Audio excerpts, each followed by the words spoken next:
nous trouvons aujourd'hui en République démocratique du Congo deux sortes d'opposition. Il y a l'opposition connue, l'opposition officielle, qui s'adonne à ses activités normalement, qui a participé aux dernières élections à chance égale avec le président sortant et qui a perdu ces élections de manière claire. Et cela a été reconnu par tous les observateurs sérieux. Et il y a une autre opposition, celle du pouvoir de mon prédécesseur, qui a refusé complètement d'entrer dans le processus, de participer au processus électoral, a refusé parce que justement elle préparait la déstabilisation qui devait normalement intervenir depuis 2023 pour empêcher la tenue des élections.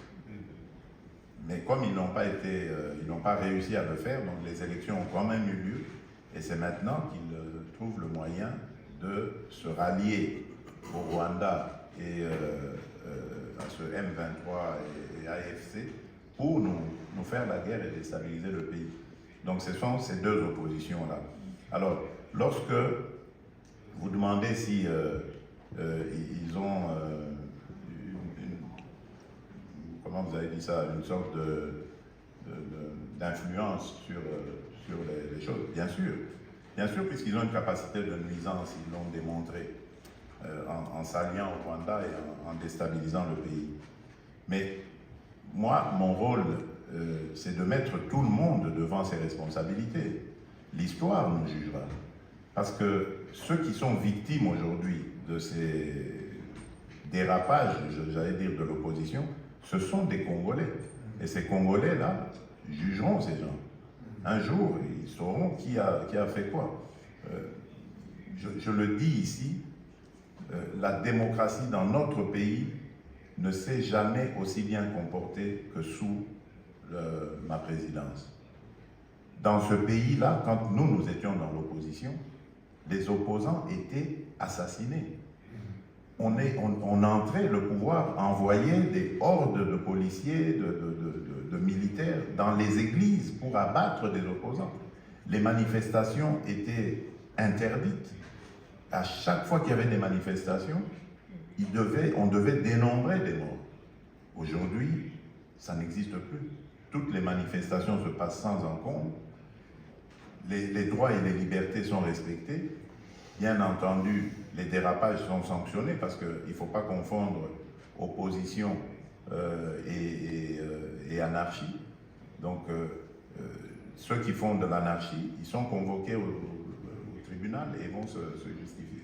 Donc, je n'ai absolument pas l'impression que l'opposition qui a pris les armes, qui a fomenté avec le Rwanda ce coup contre la République, est dans son bon droit. D'ailleurs, la preuve, c'est que les vrais commanditaires se cachent. Et le vrai commanditaire de cette opposition, c'est mon prédécesseur, c'est Joseph Kabila. Mais il ne l'avoue pas, il n'assume pas ses actions. Voilà. Well. L'édition 2025 de la conférence de Munich sur la sécurité qui se tient du 13 au 16 février dans la capitale de la Bavière rassemble plus de 450 décideurs de haut niveau et des leaders mondiaux dont les chefs d'État, des ministres, des dirigeants d'organisations internationales et même des ONG. Cette rencontre annuelle est un rendez-vous incontournable pour discuter des enjeux stratégiques et géopolitiques du monde actuel. Voilà pourquoi cette année, le président de la République démocratique du Congo, Félix-Antoine Tshisekedi Tshilombo, a fait le déplacement à Munich pour parler de la paix et la stabilité aujourd'hui menacée dans la région de l'Afrique des Grands Lacs en raison de l'agression du Rwanda contre son pays, la République démocratique du Congo. Le président parlera aussi d'autres enjeux cruciaux tels que la coopération internationale, l'accès aux métaux critiques et les défis auxquels fait face son pays, la RDC.